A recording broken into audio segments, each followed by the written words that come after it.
Good evening, and welcome to the next reading at Homemade Audiobooks. Let's head off to a seaside audio escape nestled in the coastal paradise of Amity. Get ready for curmudgeonly cops, amoral mayors, egg salad sandwiches, rickety boats, boardwalks, and sun-tanned yuppies. Oh, and there's also a slick full of salt, sex, sea dogs, and sharks. It's time for Peter Benchley's Jaws. If you want to help out this coastal town during the bleak winter months, then thrust some coin my way over on Patreon. Big thanks to wintertime Amity resident Chris L., who has been with me from the very beginning. Enjoy listening. Part 3, Chapter 11. The sea was as flat as gelatin. There was no whisper of wind to ripple the surface. The sun sucked shimmering waves of heat from the water. Now and then, a passing tern would plunge for food and rise again, and the wavelets from its dive became circles that grew without cease.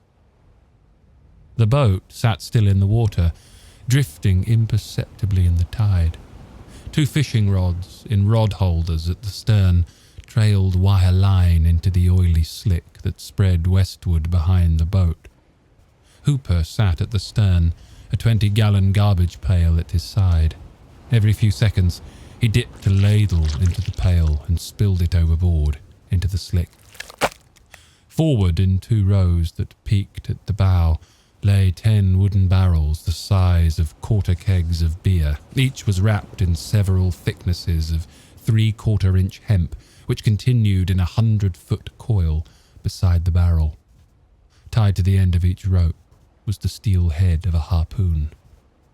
Brody sat in the swiveled fighting chair bolted to the deck, trying to stay awake.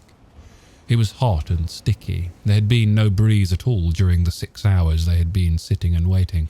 The back of his neck was already badly sunburned, and every time he moved his head, the collar of his uniform shirt raked the tender skin. His body odour rose to his face, and, blended with the stench of the fish guts and blood being ladled overboard, nauseated him. He felt poached. Brody looked up at the figure on the flying bridge. Quint. He wore a white t-shirt, faded blue jean trousers, white socks, and a pair of greying topsider sneakers.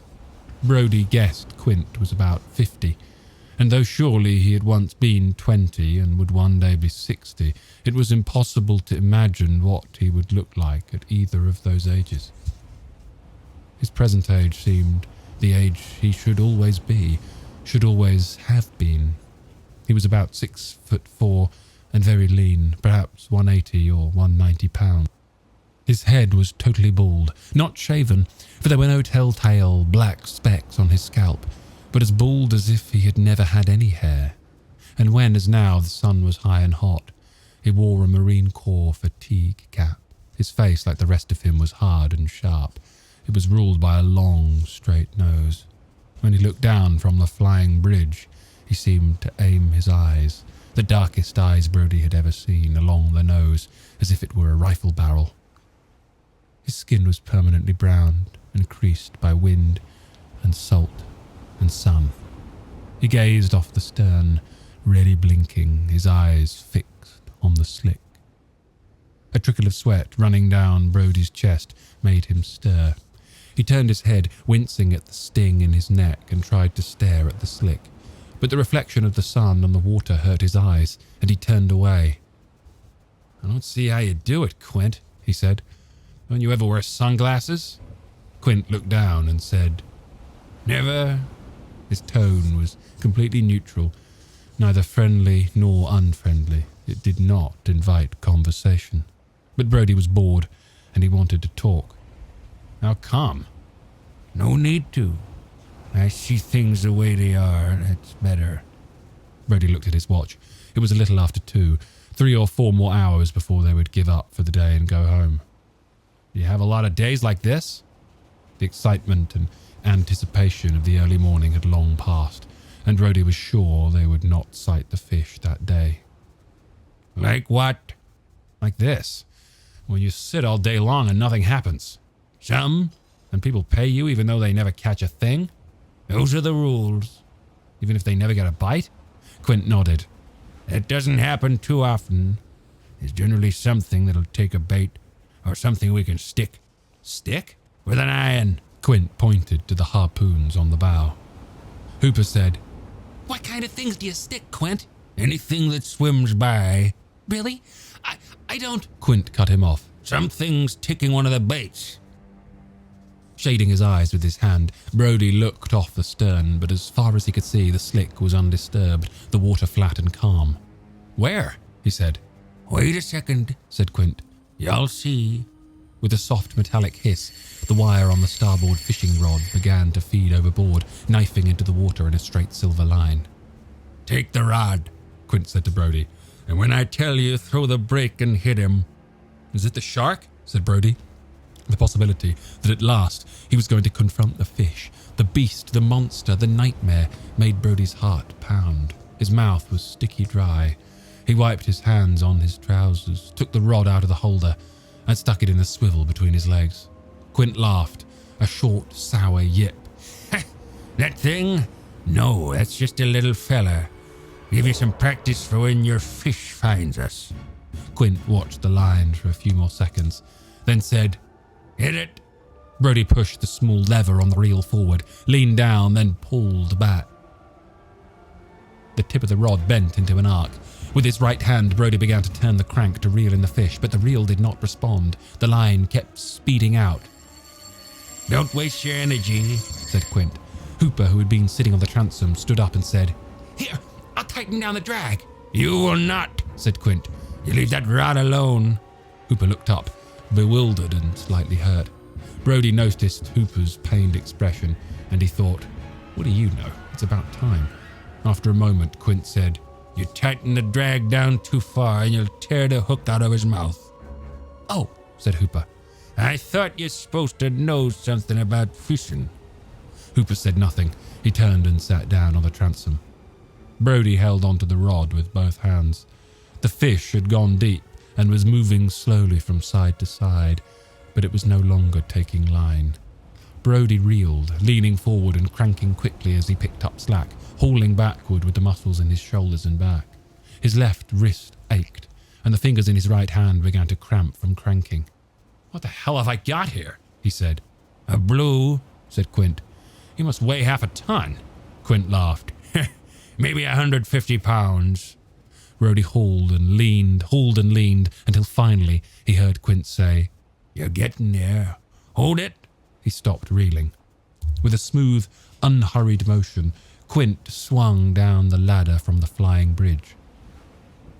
He had a rifle in his hand, an old Army M1. He stood at the gunwale and he looked down. You want to see the fish? He said. Come look. Brody stood and, reeling to take up the slack as he walked, he moved to the side of the boat. In the dark water, the shark was acrylic blue. It was about 8 feet long, slender with long pectoral fins. It swam slowly from side to side, no longer struggling. He's beautiful, isn't he? Said Hooper. Quint flicked the rifle's safety to off, and when the shark moved its head to within a few inches of the surface, he squeezed off 3 quick shots. The bullets made clean, round holes in the shark's head, drawing no blood. The shark shuddered and stopped moving. He's dead, said Quint. Shit, said Quint. He's stunned maybe, but that's all. Quint took a glove from one of his hip pockets, slipped his right hand into it, and grabbed the wire line. From a sheath at his belt, he took a knife. He lifted the shark's head clear of the water and bent over the gunwale. The shark's mouth was open 2 or 3 inches wide. Its right eye, partly covered by a shield of flesh, gazed blankly at Quint. Quint jammed the knife into the shark's mouth and tried to pry it open farther, but the shark bit down, holding the blade in its small triangular teeth. Quint pulled and twisted until the knife came free. He put it back in its sheath and took a pair of wire cutters from his pocket. I guess you're paying me enough so I can afford to lose a hook and a little leader, he said. He touched the wire cutters to the leader and was about to snip it. Wait a minute, he said, putting the cutters back in his pocket and taking out his knife. Watch this. This always gives the folks a boot. Holding the leader in his left hand, he hoisted most of the shark out of the water. With a single swift motion, he slit the shark's belly from the anal fin to just below the jaw. The flesh pulled apart, and bloody entrails, white and red and blue, tumbled into the water like laundry falling from a basket. Then Quint cut the leader with the wire snips, and the shark slid overboard. As soon as its head was beneath the water, the shark began to thrash in the cloud of blood and innards, biting any morsel that passed into its maw. The body twitched as the shark swallowed, and pieces of intestines passed out the hole in the belly to be eaten again. Now watch, said Quint. If we're lucky, in a minute other blues will come around and they'll help him eat himself. If we get enough of them, there'll be a real feeding frenzy. That's quite a show. The folks like that. Brody watched, spellbound, as the shark continued to nibble at the floating guts. In a moment, he saw a flash of blue rise from below. A small shark, no more than 4 feet long, snapped at the body of the disemboweled fish.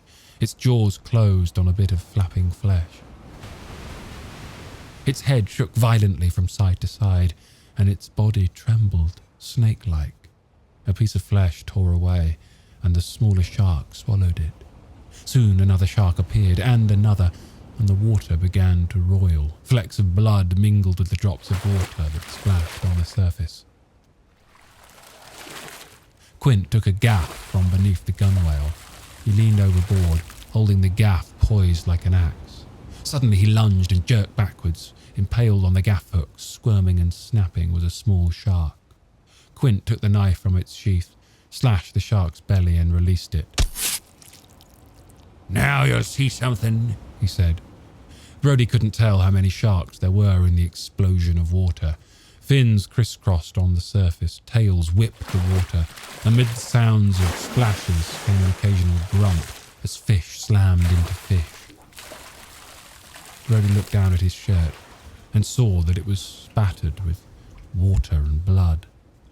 The frenzy continued for several minutes, until only 3 large sharks remained, cruising back and forth beneath the surface. The men watched in silence until the last of the 3 had vanished. Jesus, said Hooper. You don't approve? Said Quint.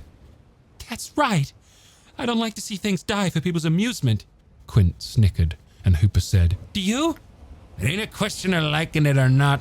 It's what feeds me.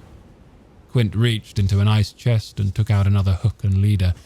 The hook had been baited before they left the dock, a squid skewered and tied to the shaft and barb of the hook. Using pliers, Quint attached the leader to the end of the wire line. He dropped the bait overboard, fed out 30 yards of line, and let it drift into the slick. Hooper resumed his routine of ladling chum into the water. Brody said, "Anybody want a beer?" Both Quint and Hooper nodded, so he went below and took 3 cans from a cooler. As he left the cabin, Brody noticed 2 old, cracked and curling photographs thumbtacked to the bulkhead. One showed Quint standing hip-deep in a pile of big, strange-looking fish. The other was a picture of a dead shark lying on a beach. There was nothing else in the photograph to compare the fish to, so Brody couldn't determine its size.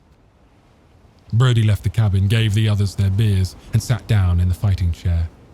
I saw your pictures down there, he said to Quint. What are all those fish you're standing in?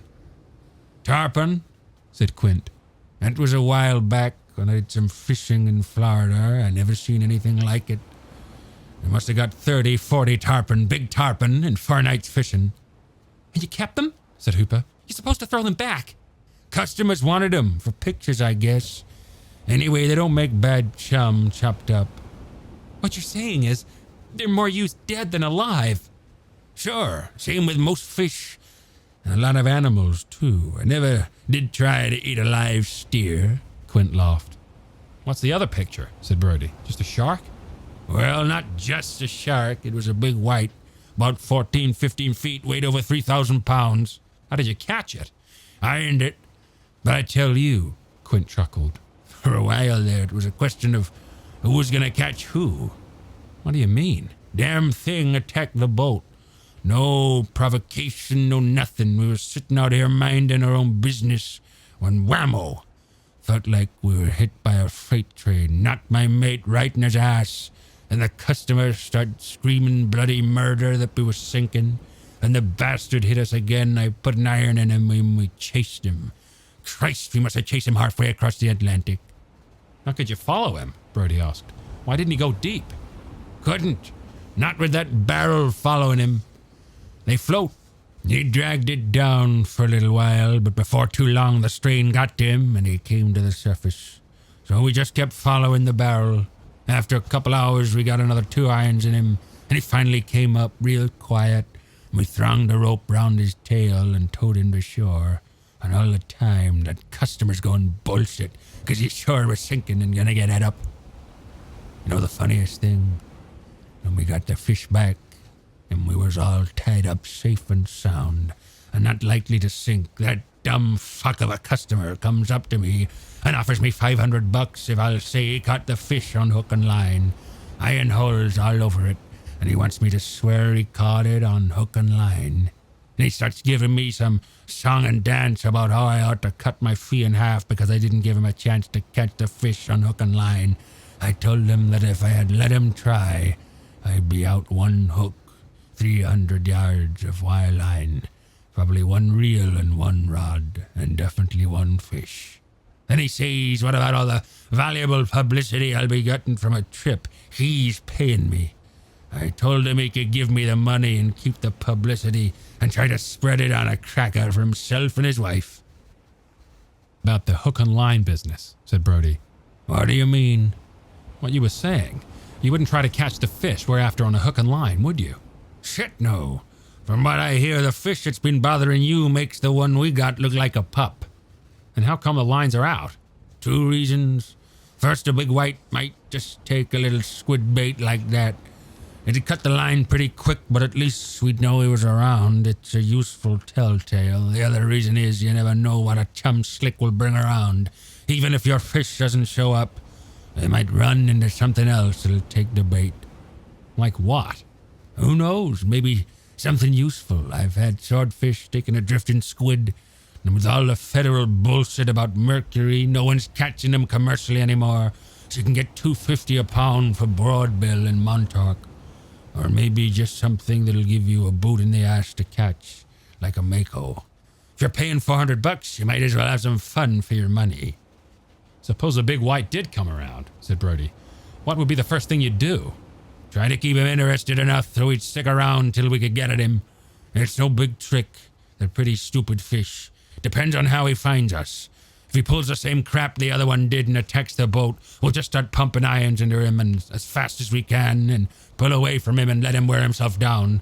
If he takes one of the lines, there'll be no way to stop him if he wants to run. But I'll try to turn him towards us, tighten the drag way down and take the risk of tearing loose. He'll probably bend the hook out pretty quick, but we might get him close enough for an iron. And once I've got 1 iron in him, it's only a matter of time. Most likely, the way he'll come will be following his nose right up the slick, either on the surface or just below. And that's where we'll have a little trouble. Squid isn't enough to keep him interested. Fish that size will suck a squid right down and not even know he had it. So we'll have to give him something special that he can't turn down. Something with a big old hook in that will hold him at least until we can stick him once or twice. If the hook's too obvious, said Brody, won't he avoid the bait altogether? No, these things don't have the brains of a dog. They eat anything. If you're feeding, you could throw them a bare hook down at them and they'll take it if they see it. Friend of mine had one come up once and try to eat the outboard motor of his dinghy. He only spat it out because he couldn't get it down in one swallow. From the stern, where he was ladling chum, Hooper said, What's something special, Quint? You mean that special treat he can't turn down? Quint smiled and pointed to a green plastic garbage can nestled in a corner amidships. Take a look for yourself. It's in that can. I've been saving it for a fish like the one we're after. Or anything else, it'd be a waste. Hooper walked over to the can, flipped the metal clasps off the sides, and lifted the top. His shock at what he saw made him gasp. Floating vertically in the can, full of water, its lifeless head swaying gently with the motion of the boat, was a tiny, bottle-nosed dolphin no more than 2 feet long.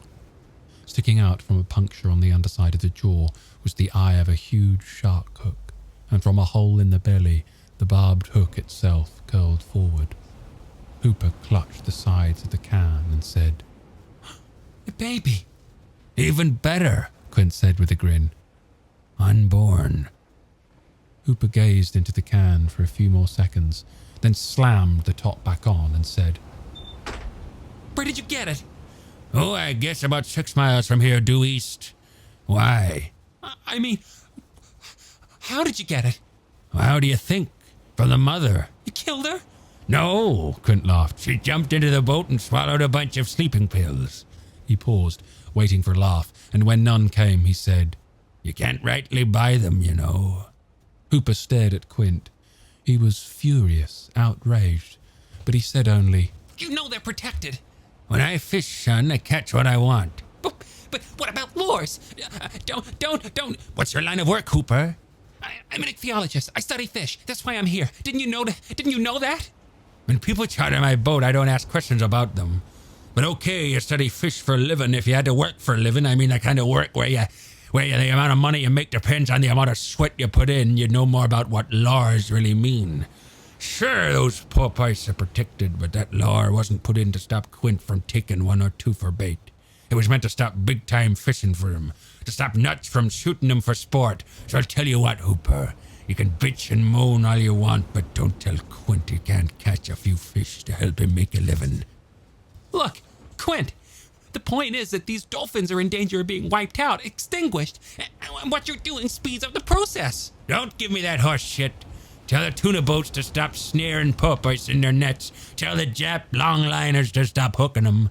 They'll tell you to go take a flying fuck at the moon. They got mouths to feed. Well, so do I. Mine. I get your message, said Hooper. Take it while you can. And if after a while there's nothing left, why, we'll just start taking something else. It's so stupid.